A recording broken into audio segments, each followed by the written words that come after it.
Get a rock and roll. Awesome. Hello, my name is Tyler Stills with Zimmer Biomet. This is Brad James. He's one of my teammates with our Ohio State team. What we're doing here today is we're going through kind of a total hip surgical procedure with everybody today. And we're kind of talking about how our instruments are utilized and kind of the way to keep an eye on things when they're coming through deco and kind of some hot spots to check out as things are coming down through the wash and to guys in CSS.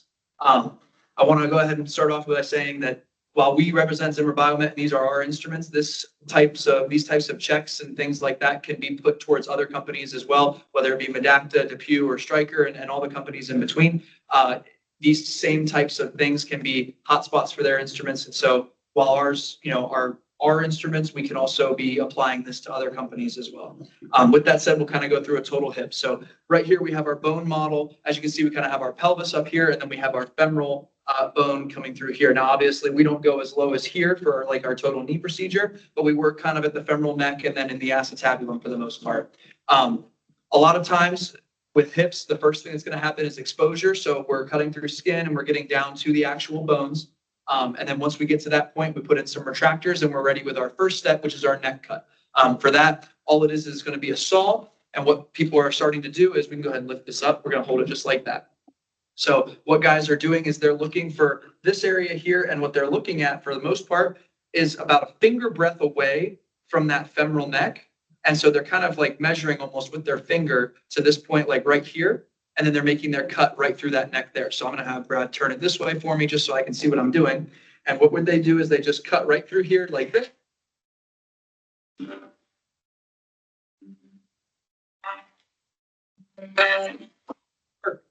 And then I might even cut just a little bit more down just to make sure we have good.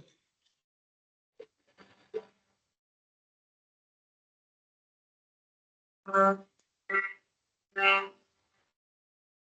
So once we have that part done, what most guys will do is they'll actually stop at that point. Now that this bone is out of the way, they'll actually go to the acetabulum and start working on what we would call the cup side of our total hip.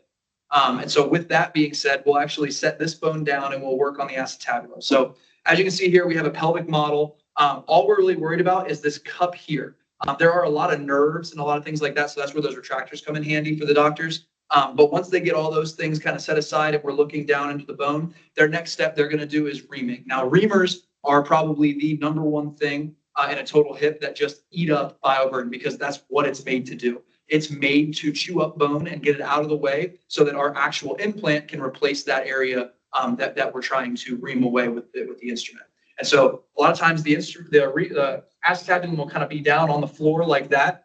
It'll be kind of just obviously down in the incision. And so we have a long reamer handle, something like this. A lot of companies have something that looks exactly the same. And you can see we even did a little testing earlier and you can already see that sawdust falling out of there. So sometimes people call these the cheese grater reamers. All it is a handle, and then these are interchangeable up here. Very sharp teeth on these. So this is a nice spot to check if you're looking for blood and tissue to be left on an instrument after surgery. What I will say is a lot of times there's these little connection pieces right here too. You see if I pull that back, there's little grates that are like between these, the teeth on the top of this reamer handle. And so that's a place where as we're going up in reamer size, if this has chunks of bone in it, like you can see there, those fall out, those can get pinched in between those teeth of the actual instrument.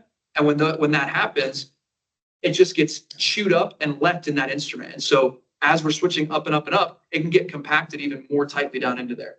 So always a big thing, we tell the techs to kind of smack it out on the table to get some of that bone out of there. You can see I just kind of did down here. There's a little pile of bone right there where I just knocked it out. So when they put this back on, the surgeon's looking at it and they are going to, as soon as that happens, they're going to load this up and they're going to go down into their cup. And so I'm going to stand up for this just to have a better grab here. But here, slide your thumb. Yeah, just like right. Well, you're good. Just hold back here. I just don't want to hit your hand there. That's perfect. And so what they're doing is they're looking to chew up this bone so you can see it. Left hand, I just don't want to.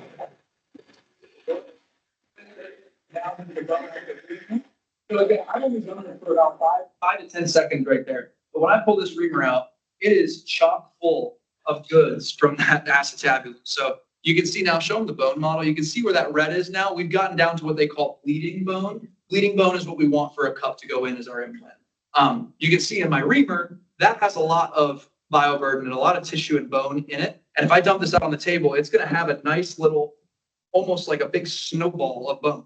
So obviously all of that is just super small, kind of grated up bone. That is going to be the number one thing to look for in these sets, is when these cheese grater reamers come through, you want to be looking to make sure there's nothing still left in there. Because if this wasn't the last size he used, when this comes out, there's still some sawdust and some what we'd call bioburden in here. When they go to put a new reamer on, that's all just getting recompacted down onto the handle. So that is the number one place to check for these. I think I've touched on that almost probably too much. You're probably sick of hearing it now. But we'll move on to what would be the next step, which is us putting in our cup implant. Some guys will actually trial their cup. So we have this handle here. There's a little screw piece that comes into the end of this handle. That screw piece has threads on it. The threads on that go into our actual implant here.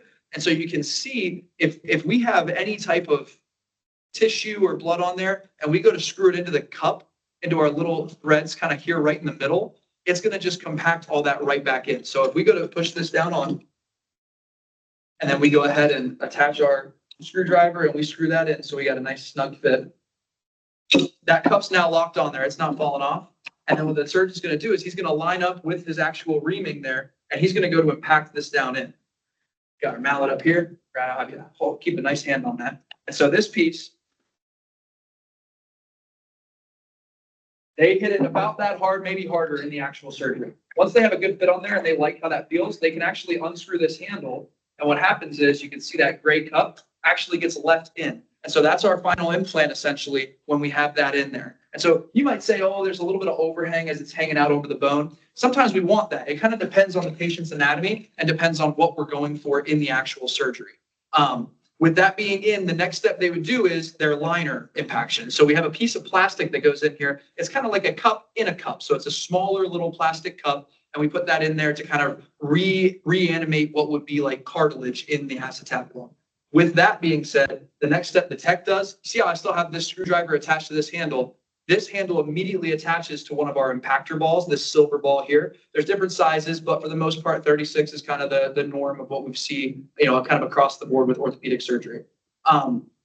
If a tech doesn't look at this threaded screw-in piece on this handle, and they just go directly to put this down on, what you have to remember is there's threads on that screw that now thread into this. And so what we're doing is we're just recompacting any bone and tissue and blood that was on the end of this handle. We're just pushing it right back into an even smaller place, and we're getting it more compacted. So that's why this is such a big step to actually check when these come down to you guys in Deco. Because once this is on there, they put their plastic down in there. I don't have a piece of plastic with me. And then they put this down in, and they actually recompact that new liner into the actual shell that we have sitting here. And so with all that being said, going back to what we're checking with cleaning this, that thread and the threads on the end of this handle are like one of the more important pieces of at least this portion of the surgery. So always double check these gray impactor balls when they come back to you, and always double check those threads of the little black screw-in pieces or the longer threaded pieces that come in those sets. In our sets, it's those two pieces, and some of the other sets, it's all one piece, so you can just clean the threads at the end of the handle. And in other sets, maybe it's a blue screw or something along those lines for whether it's a different company or whatever. Once we have our cup and then our plastic in there, that is the end of the acetabular side. So what a lot of docs do is they put in retractors that actually cover that, and then they start working on their femoral, which would be originally right here, but they had it retracted like this for the cup. And so now they block off the cup and they have the femur sticking up like this. So we're going to do it vertically just to show you guys what they're doing. But a lot of times they've already done their femoral releases. And so their next step is to actually go in and start creating a space for us to replace this portion of bone that we cut off. And so the first thing a lot of these guys are going to use is a boxed osteotome. So you can see here, we have this sharp toothed little box piece that goes on the end of our broach handle. Sometimes it's a one piece. Sometimes it has this little attachment that goes on one of these broach handles here. And so the first thing they're going to do is they're going to put this down on like this.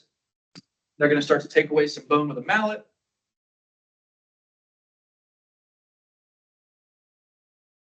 And just watch your hand there, Brad, so I don't get you.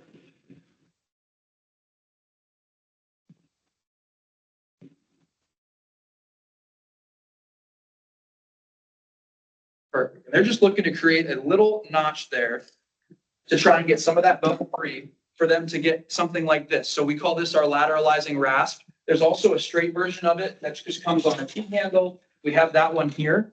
They both kind of do the same thing. This one's more for just finding the actual shaft of the bone going straight down. This one is actually used to mimic that curve that we have in our actual implants, so our broaches, and then it mimics kind of that curve in the implant itself. And so what this piece does, go ahead and slide that hand down, I just don't want to get you. This piece comes down in.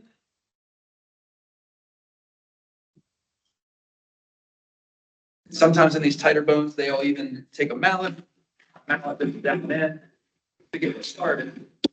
Once they get that started,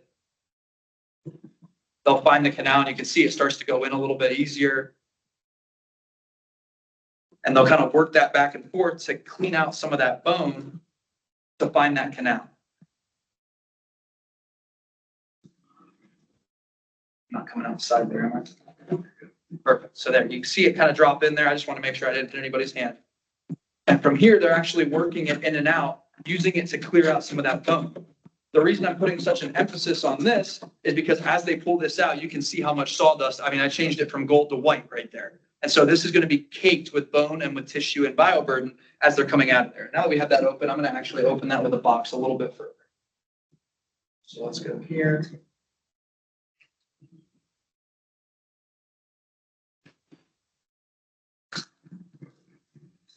Perfect. So now I got a little bit more bone out of there. I'm going to take just a touch more.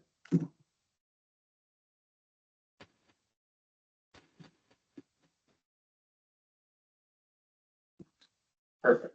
And then a lot of times they'll use a rongeur to get this bone out of here. If it's in the way for us, we're just going to take this and kind of tilt it.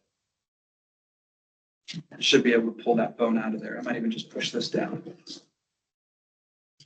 Perfect. There we go. So now they'll take that rasp. They're going to lateralize a little bit more,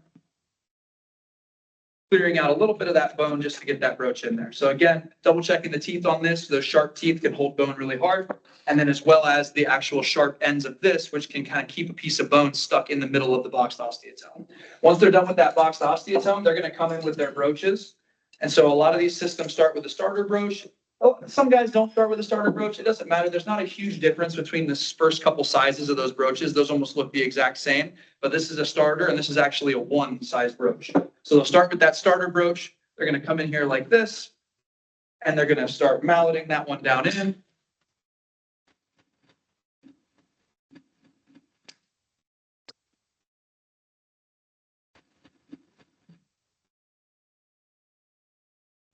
Perfect. They'll come out with that, and then they're going to probably go up to a 1 from there. So we'll take, this is actually our size 0. So we'll go to a size 0 next. They'll slide that in there. Perfect. Once they get it started, Brad, keep it good. What's that? All right, just keep a good hand on that.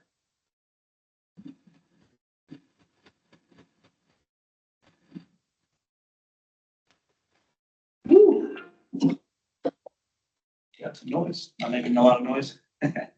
We'll slide this back down in, and then here, go ahead and lift that in the air just a hair if you can, Brad, just so we're not hitting the table so hard.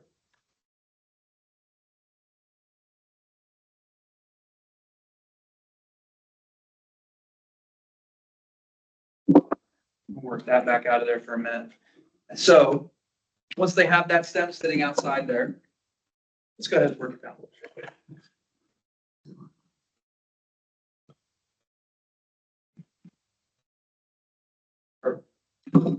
Take this guy, we're going to create a little bit more space there for our implant.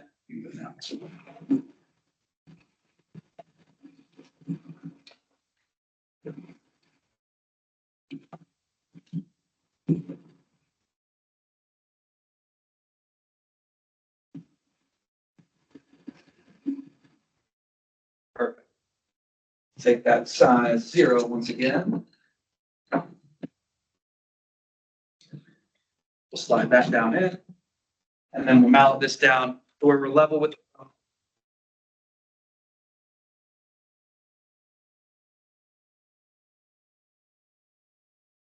That's where our actual implant is going to set. So once we have that down in there and we're happy with how that looks, the next step a guy is going to use is a Calcar planer.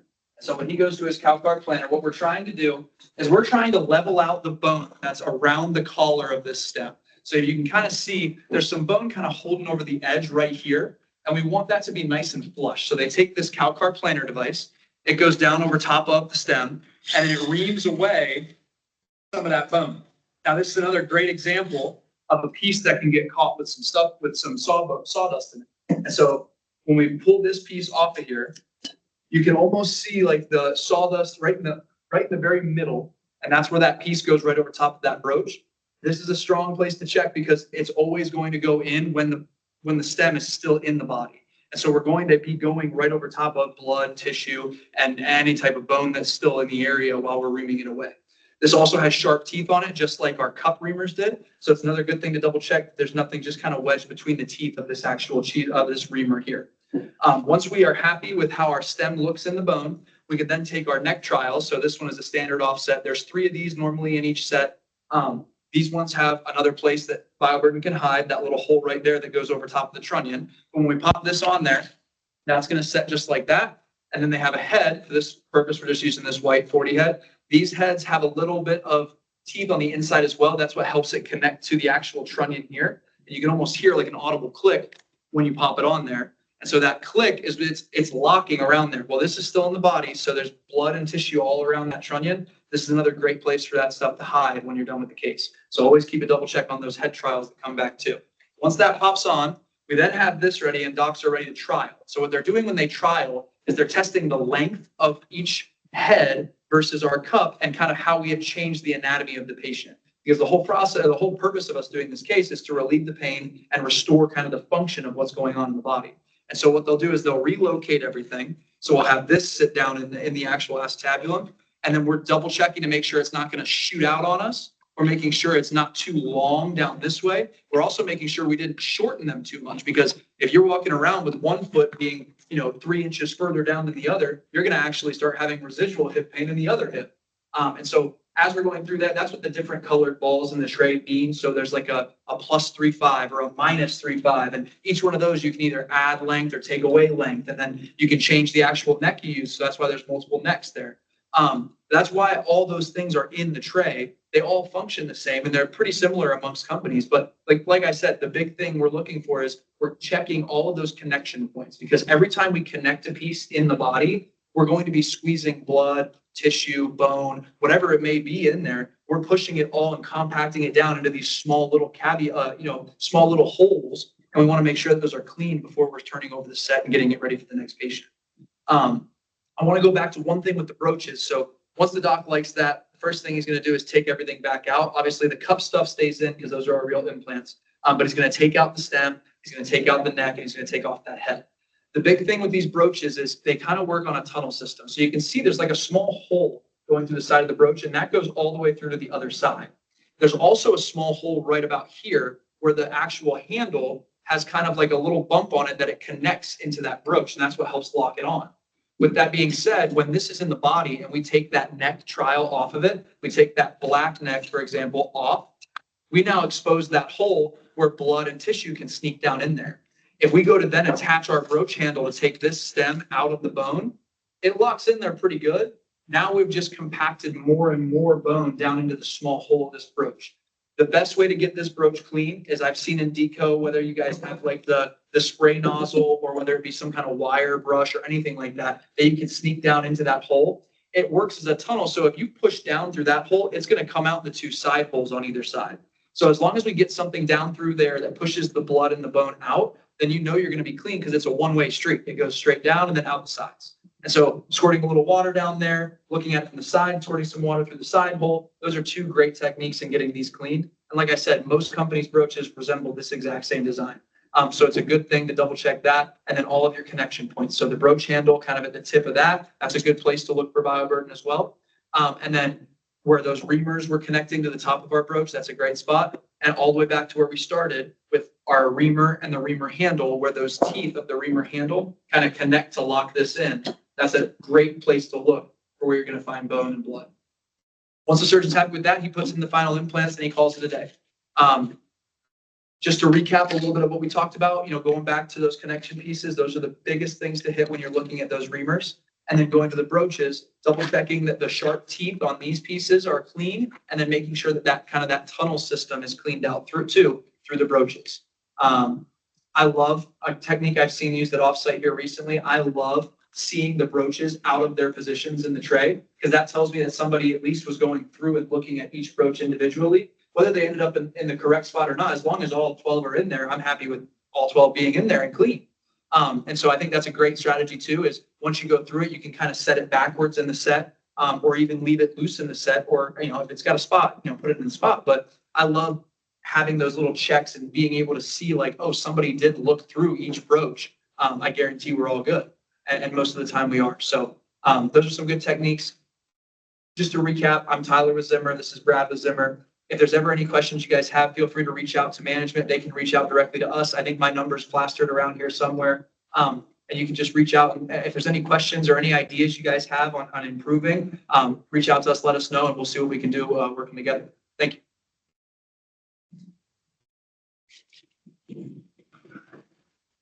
How was that on time? I feel like that was a little longer.